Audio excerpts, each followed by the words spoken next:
Welcome to the Liquidity Event, a show about all things personal finance with a laser focus on taxes, financial independence, and equity compensation. Hosted by AJ and Shane of Brooklyn FI, each episode will focus on a personal finance topic, some driven by news headlines and sometimes driven by listener questions. And sometimes you'll just get two money nerds rambling about what they think is interesting. Just a quick note before we get started, this podcast is for informational purposes only and should not be considered tax or investment advice. Hello, and welcome to the Liquidity Event. We are your hosts, Shane Mason. And AJ, aka Allie Jane Ayers. I forgot we're doing a brand transition from AJ to Allie Jane. So how long do you think that'll take before? 6 to 8 weeks, I think. Okay, well, you've been AJ to me for 8 years, so it's going to take me a little longer. This is episode 128 being recorded on December 3rd and airing on December 6th. Those dates are incorrect. No, that's correct. Sorry. Quick reminder for you listeners, we will answer. Switch my laptop to European for some reason. Why did you do that? It says March 12th in my calendar. It's December 3rd. Anyway. So long, and thanks for all the fish. Good episode today. We will answer your questions on the pod. If you leave us a message, you can disguise your voice and use a fake name if you're shy. The link is memo.fm/the liquidity event. AJ, it's Thanksgiving weekend was last week. How are you, my friend? Are you okay? I am struggling. Okay. All right. I usually don't stay in the States and do a bunch of traveling, and it's usually like a reflective time for me during Thanksgiving, and I just spent a lot of it with my friends, just having a great time, seeing them, but also it was a long weekend. It was a very long weekend. So lots to reflect on. How was your Thanksgiving, AJ? What are we grateful for? Give me some insights into how you spend it. Don't you guys don't usually cook, right? Because you guys cook 300 days of the year, but Thanksgiving is too much. No, actually, I love to cook Thanksgiving. And last year I cooked a Mexican-inspired Thanksgiving. I did like turkey tamales, and it was awesome.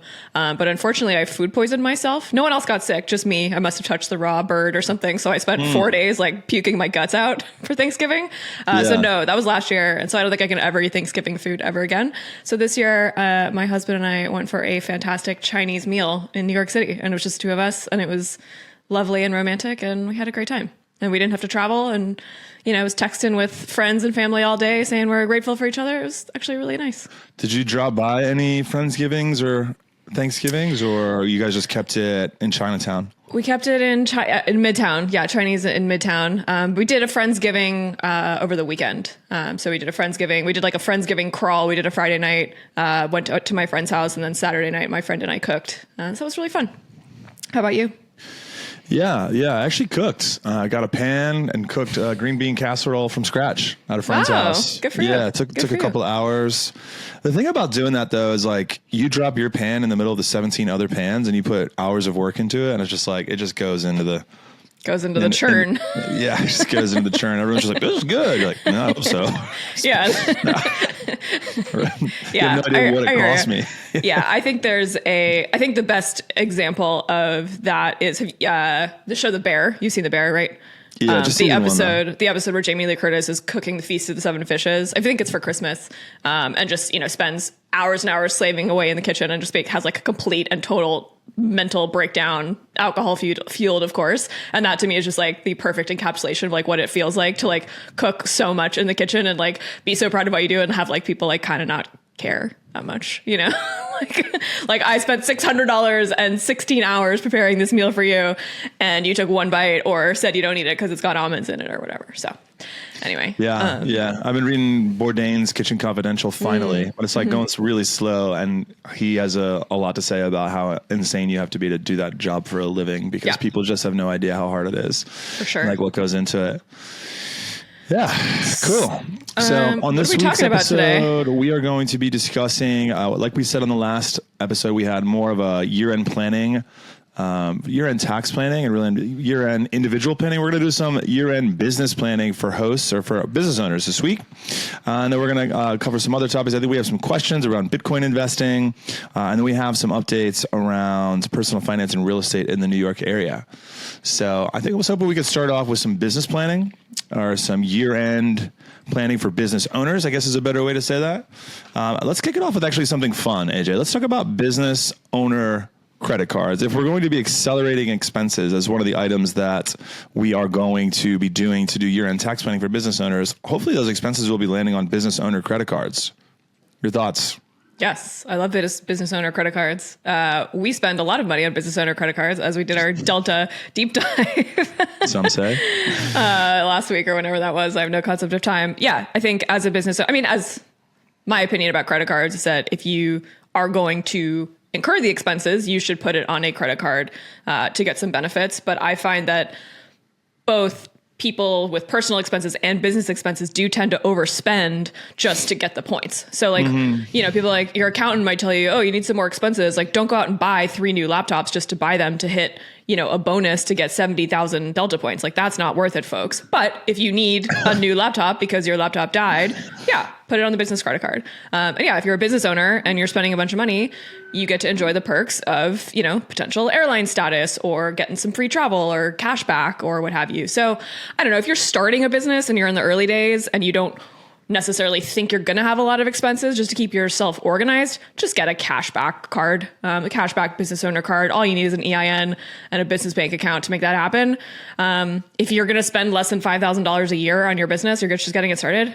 Shane, I don't think you need a credit card. I think you just use a debit card. Like, just keep it simple, because you know what? It's not just the credit card, it's the accounting expenses, because you're going to need a bookkeeper to help reconcile the checking account, the savings account, and the credit card. So just keep it simple. Like, if I were to start a business tomorrow, I would just have one checking account. I wouldn't overcomplicate it. Obviously as you have more revenue and your business gets more complex, the accounting needs to get more complex, but keep it simple, stupid, KISS. That's my best business advice. Now kiss. Kiss me. Kiss me.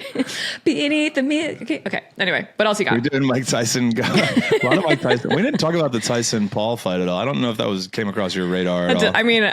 I saw a headline, but that is very far outside of my realm of pop culture. That's not that's not the galaxy I operate in. No, it's not at all. It's not related to Wicked or Taylor Swift. Okay.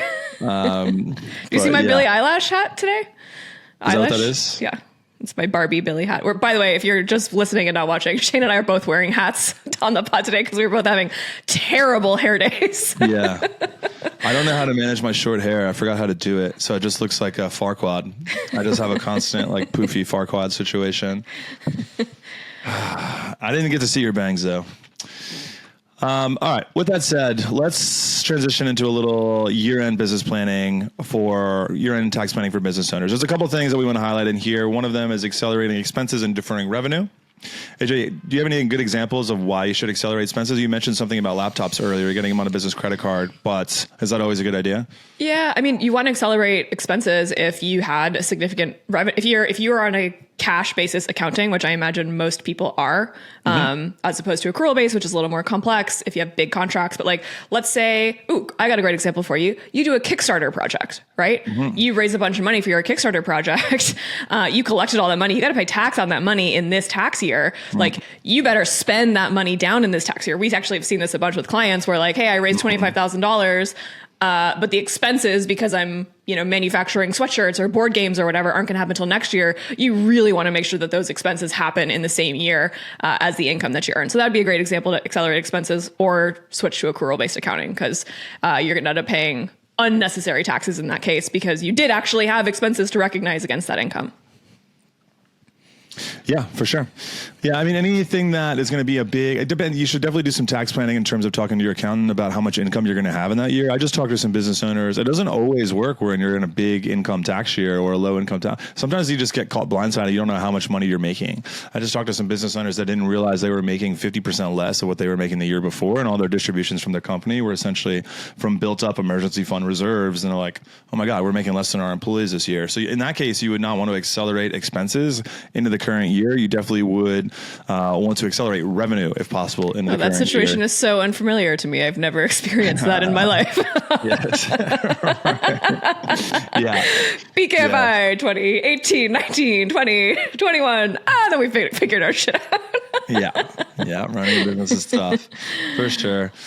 Yeah. So in terms of accelerating expenses, if you're having a good year, you're definitely going to want to pick up anything that you maybe don't need it in January or February, but you're definitely going to need it in March or April. You could get a tax discount on that item by accelerating that expense into the current year. Maybe you want to pay out, accelerate bonuses to employees or 401k contributions. We're going to talk about 401ks here in a bit. Any annual software expenses are also a good one. Like let's say we pay for a year's worth of services in January, typically for, maybe it's 10, 15, 20K for a software subscription. You can contact them and see if you can accelerate that expense into December and get a deduction a little bit earlier. I'm sure they will happily oblige. Yeah, exactly. And then in terms of deferring revenue, there's a couple things I want to mention here. Like if you have, if people owe you money, it is possible for you to say, you don't need to pay me until January. But if someone does like write you a check, there's something you got to be worried about called constructive receipt, wherein if you have unlimited or unfettered access to the funds that a client has sent you, as in like they've written you a check and it's on your desk, that essentially means that you've received it. So that would be taxable, even though you haven't cashed the check or deposited that check into your bank account. Have you ever run into that situation before, AJ? I have not, no. All right, moving on. Some other thing that we want to consider is personal expenses that you might not have realized would qualify as business expenses. You always need to review these. There's all kinds of things that would qualify, especially if they're not 100% business or 100% personal, and there's a mixture. You always need to go through your business cards, but also your personal cards to see if there's anything on that list that might qualify. We're talking about home office expenses, in which case, totally unrelated to the business, but if you work from home and you don't have another office from which to work from, you can take a percentage of the square footage against your mortgage interest, real estate taxes, or the rent that you pay in that place. Also, of course, utilities and phone bills that would be related to working from home. Yeah. How annoyed were you last year when you were preparing my personal tax return and I had 3 different home offices because I moved so much in 1 year. PTSD. Yeah, I think people I think this is what our clients and friends are maybe like most confused about or have the most questions about, which is like, what is actually a deduction? And I think home office is, to me, is one of the most valuable ones that people just don't understand. I have a separate room in my house that is my office. It also has a exercise bike in it and a putting mat behind me. So I don't take the full thing because it's a combination gym and home office. So I'm going to take 90% of this room because I'm a good girl and I follow the law. But nice. It's still a significant percentage of the square footage of my house, right? It's a 3-bedroom. It's one of the bedrooms. So I'll get a nice deduction for that. And yeah, if you move, you use that home office. If I lived here for 9 months out of the year, the rest of the time I might have a different home office. So make sure you flag that to your accountant. They'll know the right questions to ask you. Right on. And then moving on to another topic where sometimes there is a mixture between business and personal. We have travel expenses, right? So there's essentially 3 different types of travel expenses. Business or pleasure? Right. Well, depending on how much time you spend on business during a business trip or on business during a personal trip, it'll determine if the airfare or the hotel or the meals and incidentals that you experience on that trip are all going to be deductible. And, long story short, the more time you spend on business, the better it is for getting that tax deduction. But there are, of course, times where you might be traveling and you see clients like during a conference, or you see clients when you're visiting, you're doing a personal vacation or what have you. So I would just look through your trips and look at the rules surrounding business travel deductions and see if there's a possibility you could pick up a deduction for airfare, a meal, any hotels for the times that you are experiencing a business trip or doing business while on a trip. This is not carte blanche for you to say, yeah, I called my client while I was in Paris on my 6-day honeymoon, so I'm going to write off that $10,000 trip. So please review the rules, talk to ChatGPT, or, if you're or if you have a financial planner or an accountant or a small business advisor or a combination of all 3, like Brooklyn FI offers, then definitely hit them up and make sure that you get all the deductions possible. AJ, any business travel coming up for you? Any business travel? Well, I told Delta Airlines it was business travel, but thank God. You're coming to Phoenix with us in a couple of weeks, right? Oh yeah. I have business travel literally next week. There it is. That's called a layup and then a missed dunk. That's what that is. Sports. So I do have some business travel coming up. You and I will be in Phoenix with our whole tax team, reviewing tax law changes, just getting ready for tax season, which I'm very excited about. I wonder if you would enjoy the Last Dance documentary about Michael Jordan's like time in the 90s in Chicago. I feel like there's enough cultural relevancy in there for Oh, you. I like sports culture. I love 30 for 30. Like all those documentaries that I'm down with. Right. But sports in general. There's some great ones about Mississippi. Oh, by the way, update for the listeners. AJ is about a 90% chance of losing fantasy football this year. So we will be sending her to a random city with no I-10. Which she will have to spend a weekend just figuring it out. I'm accepting all suggestions for AJ. If you're a listener to the pod, you probably have a good idea of where I should send her. I love cold weather. I love rural communities. we agreed it was in the United States, right? Yeah, I think it has to be in the United States. I think it has to be less than a 3-hour flight. I think longer than that. I was thinking Juneau, Alaska, and January would be a lovely. I'll have to look up some flight times. All right, moving along. For those of us that take the Concorde, I think that you can make the 3 hours. The Concorde. Speaking of which, we're going to circle back to some jet airline stuff later. Oh yeah. Moving on to those of you with a little bit bigger businesses, maybe you've got employees around the country. Maybe you personally move around the country or in a remote type firm. This is kind of a less well-known item, but more for those of you that have remote businesses. We have a couple items that we've experienced here at Brooklyn FI that I think are, something that you should discuss with your accountant. One of those being a ICRA for your health insurance. Shout out to AJ for sourcing this different type of health insurance provider. It's different than just like going directly to your local state and signing up all of your 30 employees for that one provider, be it an Anthem or a Blue Cross Blue Shield or what have you. And ICRA allows for you to just reimburse your employees for whatever health insurance they have opted into purchasing. So instead of only giving them 3 or 4 options that are quite expensive and tied to one state, due to Brooklyn FI being a remote firm, we were able to say, listen, guys, you go out to your provider. Now, to be clear, this is more work for the employee, but with the more work comes additional options, and in most cases, at least for us, they were able to lower their costs. So we had employees in Mississippi and Oklahoma that were able to pick up a Blue Cross Blue Shield of Mississippi plan instead of a New York. And since we were reimbursing them for much more of a lower overall cost, they went from paying for their health insurance to not paying anything and having a better plan. Thoughts, we were basically paying New York prices for crappy plans for our employees in the past. Because, that insurance is complex. So we chose an option that was easiest for us. We're a small company. You and I just started it. We're like, we want everyone to have health insurance. Let's choose the path of least resistance. But yeah, shout out to the folks at Catch. If you are self-employed or you're a small business owner, they are excellent at getting you the right health plan. They have like a DIY, pick your own, choose your own adventure plan. But they can also help small business owners. So thanks, Catch, for helping us with our ICRA. Yeah, right on. And for those of you that have the ability to, you're experiencing remote practice, if you could move across state lines, like say moving out of a high income tax state into a lower income tax state, I would definitely talk to your CPA about how difficult that would be. All of our clients we send that want to do this, we send them to a state and local income tax attorney, or SALT for one of the funnier acronyms in the professional services world. At Hodgson Russ, and they help them move from New York to Florida, for example, or out of California into Washington. It's not just as easy as getting a driver's license in your other state where your mom has a house or what have you.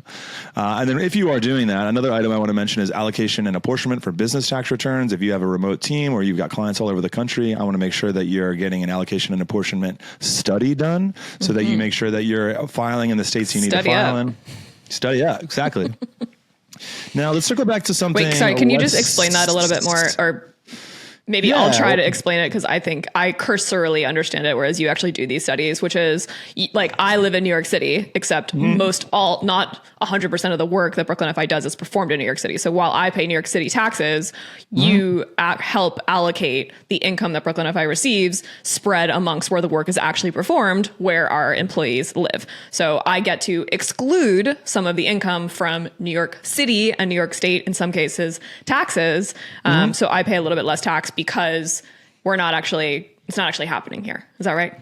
Yeah, 100%. So since we have, 50 different or more than that, different jurisdictions across the United States, each one of them has a different idea of what constitutes allocation of income to that state. Like, we have employees in 20 different states or 15 different states, so to speak. So some states say that the work that is done by your employees determines where the income needs to be sourced, like versus New York versus California. And some states say actually wherever the employee or the client is, whatever the customer is, where the services are being delivered. And then other states have a mixture of different things that have like all these different algebraic weights. And it's like all this stuff that's just quite complicated, frankly. So while for your case, in your case, and there's two reasons you want to do that. One is you want to make sure that you're allocating, you're paying your taxes where you need to be paying them, whether that's California, New York, at the business level. But at the individual level, if you are living in a low tax state like Texas or Washington, but your business is operating all over the country, you can allocate more and more income to lower income tax states and keep your overall liability low. Like in my example, I am incentivized, or in our example, to allocate as little or few as dollars as possible to New York City, which has some really goofy rules around how you allocate income there. Which does make sense because I'm the only Brooklyn FI employee or owner who lives in New York City. So not a lot of our work is performed here, right? Absolutely. Considering I don't do shit. Anyway, just kidding. Well, in an effort not to spend 15 minutes on salts, shall we move over to our 401k contributions? Yeah, let's get salty. All right. What? Yeah, tell me about 401ks. Yeah. So one great thing about, year-end planning, was like an easy layup for us when it comes to talking to employees at firms is like, hey, just max out your 401k. But for our business owners, it gets much more complicated because not only can business owners contribute to their own 401ks as employees, but they can also contribute an employer profit sharing amount as well, like kind of like an employer's version of the back door, right? Wherein that you get to make additional contributions. However, this is probably, would you say, the most complicated area of our financial advising that you don't like? Stop. What? We have had so many issues with this, mostly because I am the one that has typically like done these calculations and led the follow-ups with the 401k providers. And most of the 401k providers out there don't want to get exposed. It's essentially the rules around 401ks are designed to protect individuals. These were created in the 80s, back when we had real legal real Congress protecting. When we had real lawmakers who had the interests of their constituents at heart, not their own damn pockets. Anyway. Not just Bernie Sanders versus 99 psychos. Tell me how if you get an idea of how I feel around the current Congress. But no, not to, so these rules are very much intended to protect, and we're replacing pensions with 401ks. So I'm not surprised that they put a lot of rules in here. But what do you end up with a bunch of legislation, which to small government's point, or those that advocate for small government, is it's very hard to figure out how they work. So you definitely got to work with a provider or a professional. And this is one of the places as a business owner, I would argue it definitely pays if you have the money to bring on a professional financial planner just within the 401k space to help you get an idea and project how much you as an owner can put into the 401k without triggering any of these nasty rules and break the rules and end up having to make distributions that are taxable in a different year. Yeah, a lot of complexity around 401ks, but definitely worth it. I would say our return on hassle here is pretty high, right? There's complexity, there's hoops you have to jump through. You're going to have to read the paperwork, folks, but being able to shield this much of your income, put it in a investment account that's going to you're never have to pay taxes on the gains while it grows for decades. Pretty valuable. We are big fans of that. Also, folks, if you are reading an article and someone starts arguing against contributing to your 401k, please stop reading that article and call us. Like, I am so sick of this shit. It's this current trend. Every 6 months, like a big real one pops up in like the Wall Street Journal or somewhere. And like, I'm just so sick of it. It's a good idea. It's literally a no-brainer to put money in a 401k. Like, I'm sorry. I'm sick of this argument. Yeah, that's like saying carrots. If you have too many carrots, you might get like a vitamin A overdose. Like, how many times a year do you think that's happening? Like, I'm glad I clicked on. It's just great for clicks, but let's be real. Eat your fruits and vegetables. Max out your 401k. For those of you that are sole proprietors, it is a lot easier to max out the employer side. Like, you can easily get 60, 70, 80k in there if you're like a really high income, no employee, sole proprietor owner. Your spouse too, if you're married, you get to have a 401k for them as well. Yeah. But for those of you that are wondering about or curious about transitioning your contractors to W-2 employees, this is going to be one of the things that you'll no longer have access to on the employer contract. Well, you'll still have access to it, but it just makes it much harder to make contributions. Those big contributions on the how many muches? That was side. 5 muches. Yeah, I'm gonna go with 7. I'm gonna go with 7 muches on that one. I don't think you had enough muches on there. Yeah, you basically got to redo your entire 401k plan, and then in order for you to continue to make the maximum contributions, you will also have to make contributions for your employees, which is great. As all business owners, I would imagine you want that for your employees. We do that for our employees. We have a very generous, lovely match here at Brooklyn FI, but like still a lot of hoops to jump through. You and I have to do a lot so we can save for retirement as business owners with employees.